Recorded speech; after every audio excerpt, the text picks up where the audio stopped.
This is a big endeavor.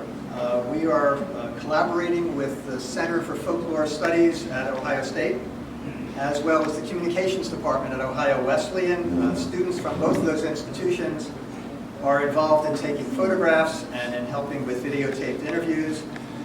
We are interviewing people who are deeply involved with the jug, both professionals and non-professionals. This race is a cultural touchstone for the city and the county. In fact, any recent history of the county has to include the jug as a distinctive element of the community, and we are fortunate tonight that we have two people with a wealth of experiences and stories about the jug, and they're here to share their love of the race. To my left, Roger Huston, known in harness racing circles as the Voice, has been the jug's race announcer for more than 50 years. His life and harness racing are so thoroughly intertwined. Evidence of that is the fact that Roger has announced over 178,000. 180,000. We've made another zero in there. Actually, 180,161. But who's counting? And he keeps them all in a book. And of course, every one of the jugs since 1968. To my right is Jay Wolf, who has attended every jug but one. We know that why. Since 1981, he's the jug's publicity chief. He is its historian. There is no one on earth who knows more about the history of this race than Jay. Actually, the story of the Little Brown Jug, we're going to go all the way back to 1833. 1833 was the very first meeting for the Delaware County Agricultural Society. And it was the Agricultural Society goal to show off and showcase the agricultural work being done in the community. So for the next 19 or 20 years, they would actually have exhibitions in the right in the courtyard of the courthouse, out front of the courthouse. The first Delaware County Fairgrounds was actually, you want to switch the slides right here. The first fairgrounds for the Delaware County Fair was actually on the east side of Delaware, located north of Central Avenue. It's actually located on Fair Avenue, shockingly named. But it's where the Delaware County Engineer's office is right now. Racing was conducted at that fairgrounds from 1885 until 1902. And contrary to popular belief, Roger did not call any of those races.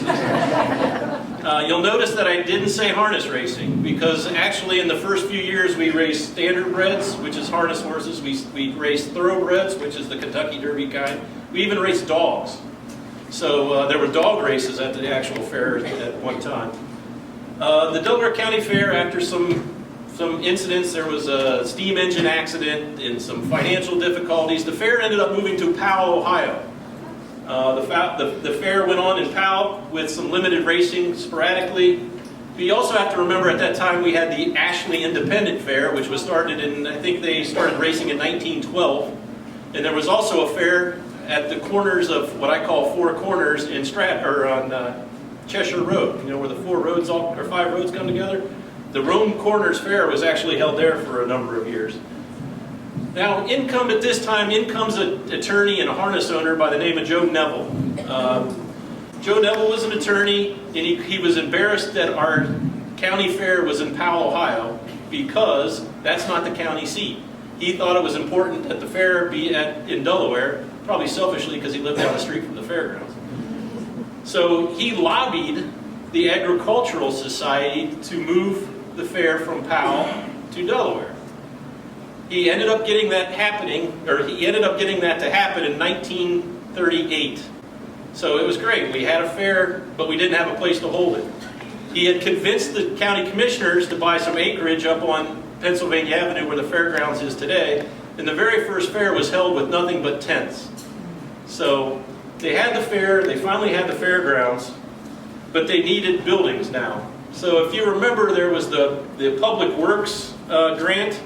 So the Delaware asked for and would receive a $60,000 grant from the federal government to buy buildings. However, they needed to raise $75,000 to help match the grant. So what do? Bond levy. Everything's a bond levy. They needed 65% of the residents of Delaware County to pass the bond levy. If you remember, we've already angered Powell because we took the fair from them. We didn't have Ashley because they had their own fair. We didn't have Sunbury because they have the Hartford Independent Fair across the county line. They also had the Rome Corners Fair. And the people up in the northwest corner, Thompson Township, they could go to Ridgewood. So Joe Neville was a very astute businessman, and there's a couple attorneys in the front row, and I don't want to make fun of attorneys, but they're not astute businessmen. The one thing Joe Neville was, he was an astute businessman. Because the first thing he did for the bond levy is he says, we're going to put a swimming pool on the fairground. What kid is not going to want their parents to vote for a swimming pool? So the second smartest thing he did is he asked his friend Hank Thompson, the Delaware Gazette editor, to be his right-hand man. And Hank would always say, well, why did you pick me? I didn't know anything about horse racing or anything about fairs. And he goes, but if I ever needed an article in the newspaper, I knew where to go. So they needed 65% for the levy to pass. On election night, they had 4,231 supporters. They had 21 detractors. Quick, who can do the math? It is 66.6%. So it passed by the narrowest margins. No thanks to our friends in Powell, Sunbury, and other ones. So now we had a fair, we had a fairgrounds, and we had a building. Now we needed some additional things like a racetrack. So they contacted a local farmer and contractor by the name of Rolly McNamara, who really wasn't in the horse track business. So for $8,000, he built the racetrack at the Delaware County Fairgrounds. Today, you couldn't get an attorney to look at the paperwork for $8,000. Yes, you could. You may need an attorney one. I got one in the family. If you ever take a look at the fair track, it's on the screen there in the bottom left. It is very uniquely shaped. It is more of a circle than it is an oval. The turns are really banked. They're nice and wide. The clay surface was incredibly fast. And when the first races were held in 1939, the harness magazines were raving about the conditions of the surface, the treatment they received. So in the 1944, Delaware was asked to be a part of what they call the Grand Circuit. Back then, honest to goodness, the horses would get on trains and they would go from Indianapolis to DuQuoin, Illinois, to Springfield, Illinois, to Chicago, to Toledo, to Delaware, to Lexington. So Delaware had an opportunity to be a part of the Grand Circuit. So Hank and Joe got together one day, and the rules were they had to reply within 48 hours if they wanted to decline the offer. So they discussed it. Hank talked Joe into, hey, we're not ready. We'll get asked again. We're not ready. Let's say no. So Joe left the meeting and said, I will send the telegram. So unbeknownst to Hank, 2 days later, the AP wire comes across that Delaware awarded Grand Circuit dates. Needless to say, Hank made a beeline to Joe's office, and he's quoted as saying, I plumb forgot. I think we all know that he probably didn't plumb forget. So the jug was born. Oh, I should say the jug was born. The Grand Circuit was going to make a stop at Delaware. So at the time, there were the Hambletonian Stakes for 3-year-old trotters. There was a number of races, the Fox Stakes for 2-year-old pacers, but there was really nothing for 3-year-old pacers. So Hank and Joe decided that we're going to find something, a niche. So they wanted to have a race for 3-year-old colt pacers. So they have a race, they have a fairgrounds, they have a track, they have Grand Circuit dates, they don't have a name. So they decided to have a Name the Race contest that was advertised in the Delaware Gazette in horse racing magazines. 4,000 people submitted names.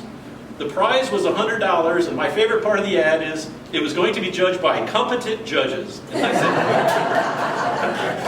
that was a big selling point, I guess. These are going to be competent people that are going to decide. There were eight finalists. Now, who can raise your hand and say you couldn't wait to hear Roger say, here they come for the first elimination of the Pace Center? Not very good. The other finalists were the Pioneer. We could be the Whetstone. We could be the Thunderbolt. My favorite, we could be the home of the rainbow. My driving colors were rainbow. We could have been the hurricane. But the last finalist was Little Brown Jug. So, the committee of 4 competent judges selected Little Brown Jug. And the reason they gave for picking it is, A, what a great trophy. It's kind of cheap, just get a clay jug and hand it out. There was the Glenn Miller song, Little Brown Jug, which we hear every year 72 times. It's on my phone. Someone call him, you'll hear it. But last but not least, there was a harness horse in the 1880s that set a world record of all places in Tennessee by the name Little Brown Jug. So you had the natural trophy, you had the historical tie to the race, you had the pop culture at the time. So the gentleman who submitted the name was Major Landing Parsons from Mount Vernon, Ohio. He was one of the winners of the contest. Now, little controversy here. I have proof that there was actually 3 winners. I can't name the third, but one of the winners was from Greenville, Ohio.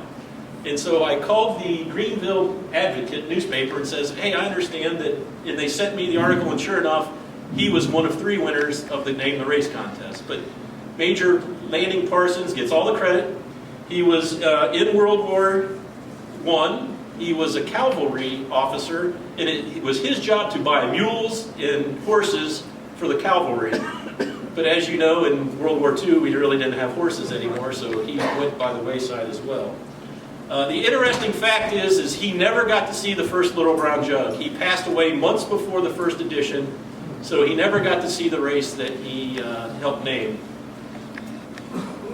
To enter the Little Brown Jug, you have to pay a fee when the horse is a yearling, 1 year old. You have to pay a fee when it's 2 years old. You have to pay a fee when it's 3 years old, and then you have to pay money to start.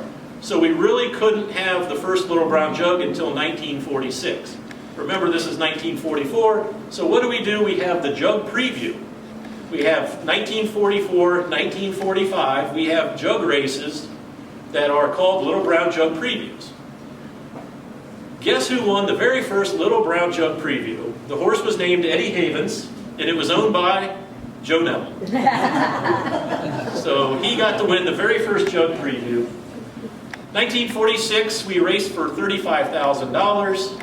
Ensign Hanover was the winner, had to race 4 times that afternoon. He was driven by Curly Smart, who lived in Ostrander, Ohio. 74 years later, we are now racing for 600,000 plus. We'll have 40,000 people there, and they'll go, I think the fastest mile they went that day was 2:3. If they go 53, they're going to finish last. So as you can tell, the breed's really changed, the race has really changed. So like I said, we all go all the way back to 1833. We have an attorney to thank. So because of the work of Joe Neville, we are where we are next Thursday. Interesting fact, the first 3 Little Brown Jugs were not held on Thursday. They were actually held on Wednesday. Because the weather was so bad the first 3 years, they decided to forget it, we're just moving to Thursday. So the first 3 Little Brown Jugs were actually held on Wednesday afternoon. So they had 2 days of racing after the jug, and they realized that you probably need to work up the crescendo, and because everyone went home after Wednesday's affair. So the first 3 jugs were on Wednesday. The 3rd Thursday in September has become a tradition since 1950. So that is a brief. That's wrong. After It's Labor the Day. 3rd Thursday after Labor Day. Watch your piece of cake. Actually, it's the 3rd Thursday after the first Monday after Labor Day. And with It just proves I listen to every word you say. that, so Roger, how did you get involved with the jug? How did you start announcing? Talk to us. 1958 was my first Little Brown Jug, and I was a sophomore in high school, and made a trip to Delaware, Ohio with a gentleman named Fremont Whittington. The first guy I ran into at Delaware in 1958 was my math teacher, Jamie McPherson. And I says, what's your excuse? And he says, the same as yours. We're sick. I can remember that first year, it was just like it was yesterday.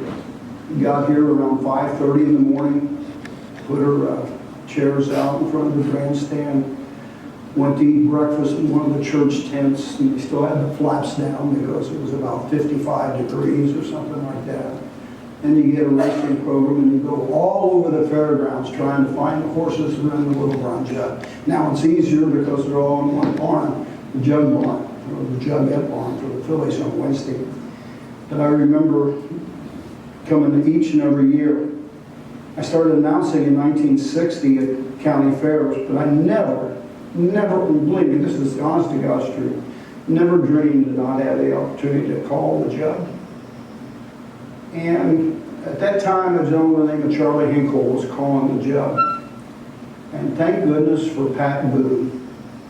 Pat Boone had an ABA team in Los Angeles, California, the first year of the ABA in 1967. And he hired Charlie Hinkle to do the play-by-play and Rick Berry to do the color commentating on the broadcast. And the wildest thing, I've been at the Meadows with the Adios since 1976. Well, on Adios Day, it was 1967, Charlie Hinkle told Hank Thompson that you're going to have to find somebody to call the Jug because I'm going to California. And Stan Bergstein, who was head of the USTA and later HTA, was there, and he says, well, I can help you out. I can call the Jug on Thursday, but I can't do the first 3 days, Monday, Tuesday, and Wednesday. Corwin Nixon was at that same race and in the same conversation, and he says, well, I don't know what his name is. It's Huston, and he lives in Xenia, Ohio, but he's a young kid, and I think he'd be right for Delaware. So Hank got home that night around 10 o'clock back here in Delaware. And then in those days, you would call the operator, and the operator would ask who you want. And he says, how many Houstons do you have in Xenia? And he said, the operator says, there's 7. Which one do you want? He said, I don't know which one. Just give me the first in the alphabet. Happened to be my dad, Cecily. So he called Dad, and Dad said, oh, we're trying to get hold of Roger. So I think it was about 10:30 by then. I was working at the radio station and pulling a 5 a.m. shift in Xenia, and the phone rang. And I can remember it was just like it was yesterday. And says, you probably don't know me, but my name's Hank Thompson. I about fell out of bed. He says, he told me the story. He says, I need somebody to announce the first 3 days, Monday, Tuesday, and Wednesday. And would you do it? And I said, I would be honored to and glad to do it. Hung up the phone. What do you think the first words out of my wife's mouth was? How much they pay? How much do they pay? I says, I don't know, and I don't care.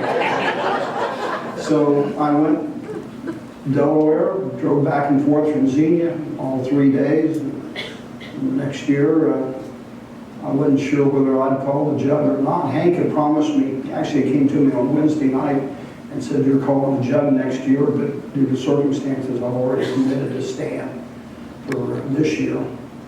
So I didn't tell anybody. I might as well be truthful because I thought the power of Stan Bergstein, he would call the Jug in '68. I didn't know Hank Thompson as being a man of his word at that time. So when I got to there in '68, the first thing I did was look in the racing program, and there was only one name, Roger Huston, Xenia, Ohio. But I still wasn't sure. So Wednesday night, I asked Hank, I says, am I really calling the Jug tomorrow? He said, didn't I tell you last year? I said, yeah, but I didn't know what I did. The rest of the story, that Thursday morning, Stan Bergstein showed up in Delaware, Ohio in 1968. And Hank, in an old log cabin, Hank says, "What are you doing here? I didn't know he was coming." He said, "I came to call the jug." He said, "What do you mean? Roger's calling the jug." Bergstein put his binoculars in his briefcase, turned around, walked out the door, and didn't come back to Delaware for almost 12 years. And that was how I got started. And I've loved it. I lived for it. As soon as Jug Day is over, I started thinking about Jug Day of next year. And it's meant everything in the world to me, and I'm just tickled that my dad's name was Cecil.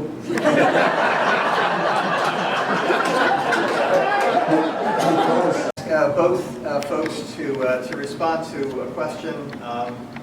You have seen 50, you have seen almost 40 jugs, and I'd like you to talk a little bit about the races that absolutely stand out for you.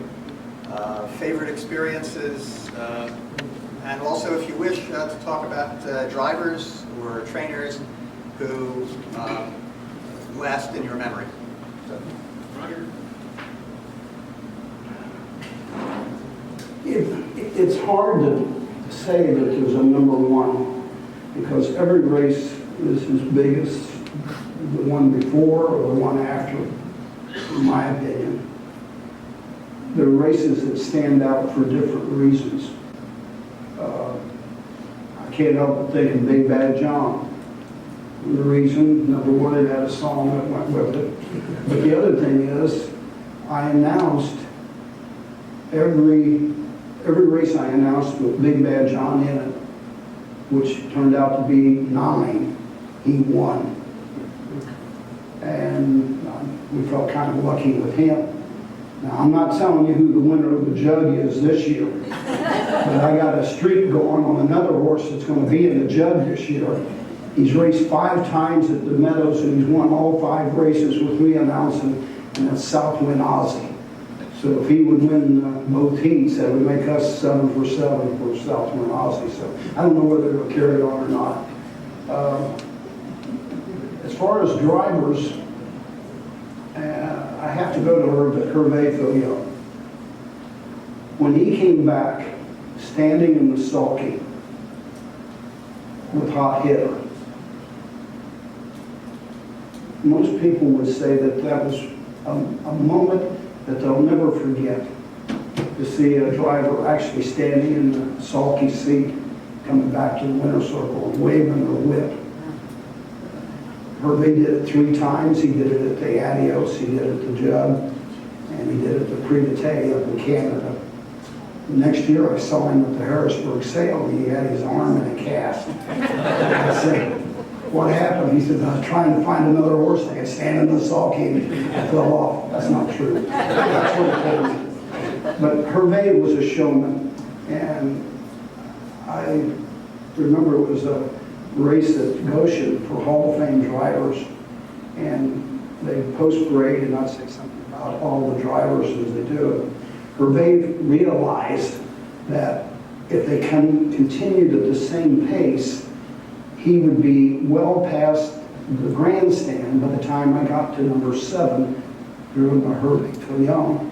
So he turned his horse around and went back towards the paddock and timed it precisely to be in front of the grandstand when I said, "Driven by Hervé Fillon," and he waved him to the crowd. And he was the ultimate showman in harness racing. And so Hervé sticks out in my mind as doing a big thing. Wiggle It, Jiggle It. Undoubtedly the greatest horse race ever.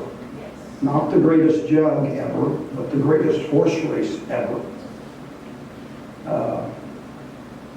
Hung almost every step of the mile, beaten at the top of the stretch, and comes back and wins right at the wire. So that one stands out in my mind as well. There's a lot of others, and I probably got 10 other stories, but we haven't got all night. But I do have to tell one little story. And this is on Mike LaChanze. He's driving a horse named Goalie Jeff. And Goalie Jeff was owned by the Center Ice Stable, a bunch of Canadians that were involved in hockey. And if you can remember that jug, they go by the half, and Mike is probably fourth or fifth on the outside with cover. And an announcer likes to anticipate what's going to happen. And I knew exactly what Mike was going to do because I've driven before, and so I knew what kind of a move he was going to make. And I saw him tip his horse's nose, Goalie Jeff's nose, off the driver's shoulder in front of him. And I made the big call, and it's Goalie Jeff. Mike LaChanze has got to move now! And he did, goes 3 wide, and he wins. So that night we were having a party at the, I think it was the Holiday Inn or something, and the owner of the Center Ice Stable came up to me and he said, Roger, I want to thank you for telling Mike what to do. Go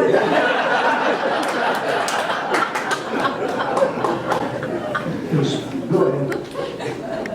I have 2 favorites. One as a publicity director, and then the one as a fan. Wiggle It, Jiggle It. There's nothing worse than, prepping the media. You talk about this horse. This is the greatest thing since sliced bread, and then it finishes in last, and it's just like, oh, that's happened a few times.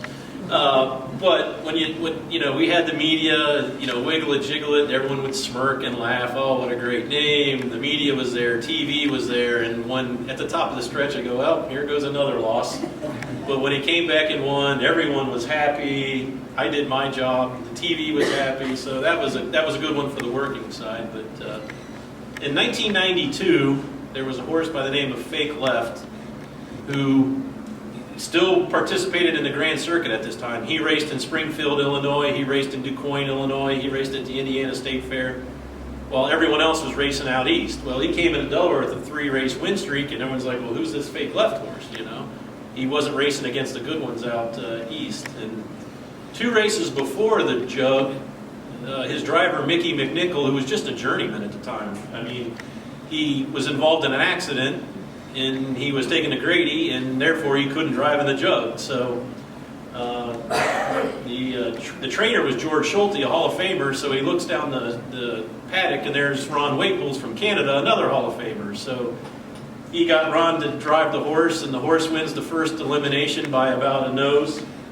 He beat Western Hanover, who had won the previous 2 legs of the Triple Crown, trained by Gene Regal. It was Gene Regal's year to be honoree. This was Gene Regal's year.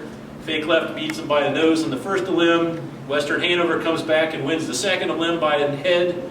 They have a 4-horse race off, and I think, Roger, you honestly didn't know. After the race, I think you were even calling for a finish print, asking the photo finish guys that they were probably going to have to print this because you didn't know who won. And finally, after a few minutes, they announced Fake Left won, and I think everyone was shocked, including Gene Regal, because he was all prepared for that Triple Crown that year.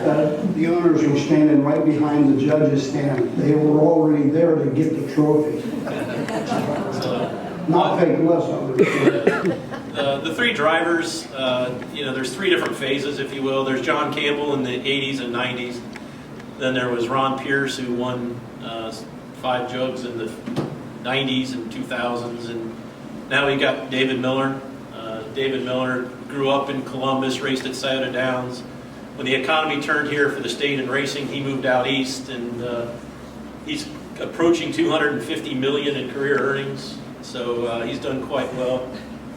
One thing about David Miller, he does not have a drive in this year's Little Brown Jug at this time. He tells me he'll find one. He'll probably get one, but right now he doesn't have a horse for the Jug. And that just goes to show you how times change from years to years. And Tyler Buter has 2, but David Miller has none. Right now. But Do you want to talk about our friends at Anheuser-Busch? Anytime David Miller wins, Roger yells out. Oh, now he remembers. I wasn't sure where we were going. Yeah. Phil is over in the tent, in the first term, courting a possible sponsor for Delaware and Little Brown Jug. And it was the day that David Miller won 10 races. And I kept saying, it's Miller time!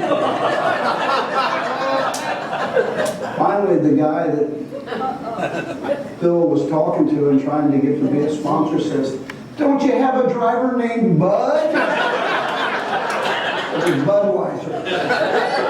Now you The greatest line came from John Campbell on a race that he won.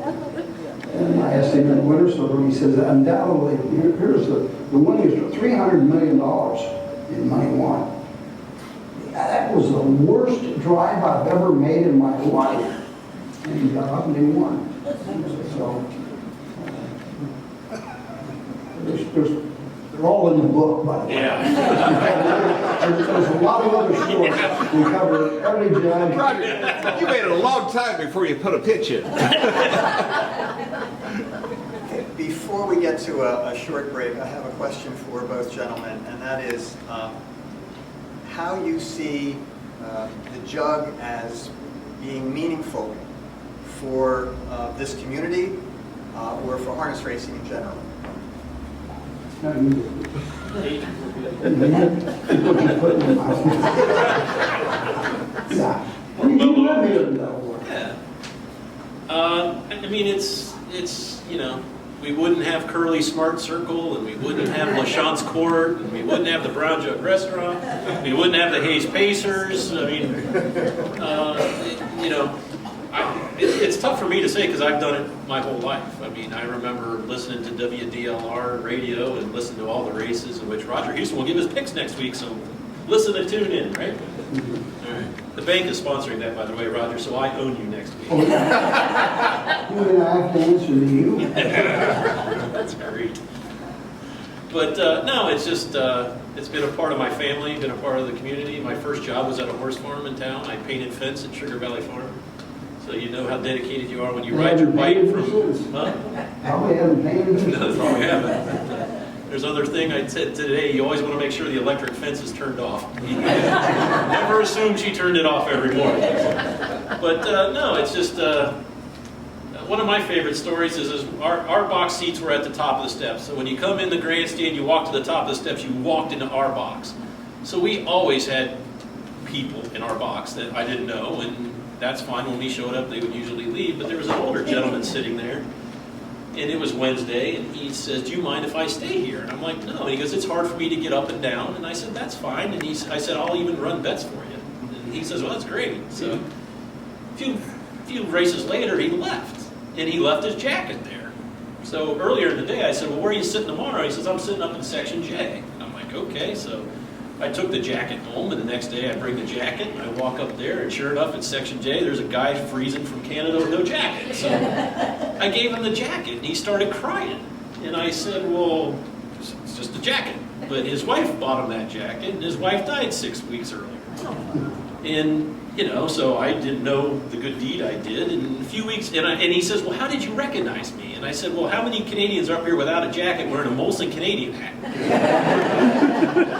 So a few weeks later, I get home from work, and there's a package on the front door, and I open it up, and sure enough, there's a hat inside, and it's Molson Canadian. So now I had my own Molson Canadian. So I felt I should respond, so I sent him a hat from Delaware. It says, I'll see you next year. Well, I showed up, never saw him again. He obviously didn't make it back, but those are the kind of stories you just, I mean, you meet people, there's class reunions here, it's part of family now. And, you know, you try to talk that, Roger. You know, I've always said Delaware's kind of my second home. This is my 53rd year here, it'll be the 52nd jug. I look forward to it every time. I can remember when we lived in Xenia, driving up 42 through Twin City, and see that water tower in the shape of a jug. You go downtown, and all the stores were decorated with jug pictures and other things like that. You got the all-horse parade that they have the Sunday before. I will say this, I think Delaware does it right. And I wish more places were like Delaware.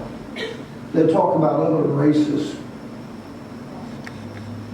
being big, but there's nothing any bigger than the Little Brown Jug. There's no question in my mind about that. And I've called it Hamiltonian, I've called it the Adios. The Jug is it.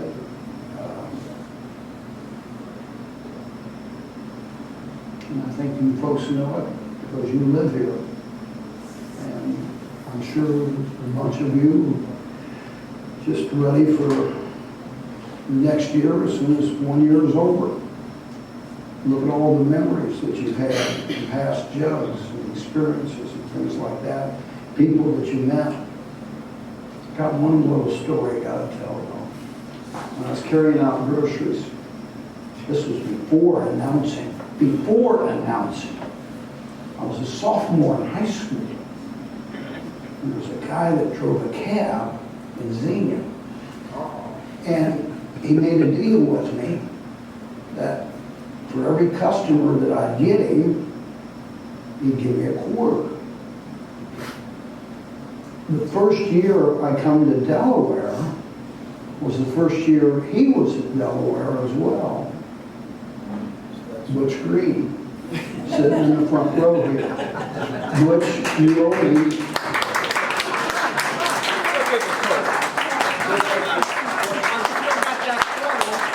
And I'm not going to give it to him. I'm not going to give it to him. Walk up here. I figure with entrance, it's a couple $1,000.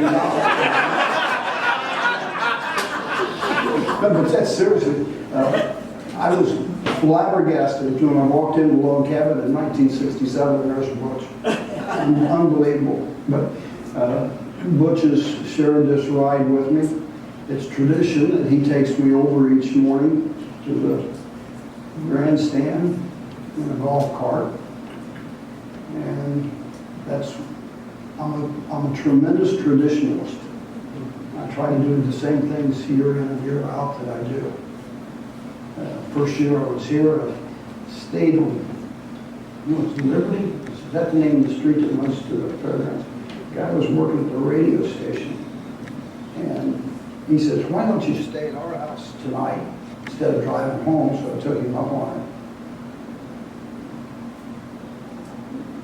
That first year, when they did the Jug, I think I was up 5 or 6 times during the night looking out the front window to see if it was raining, because you didn't want rain or anything like that. And it's those things that you remember. And I might forget what year it was, but I had an awful lot of memories. A lot of memories.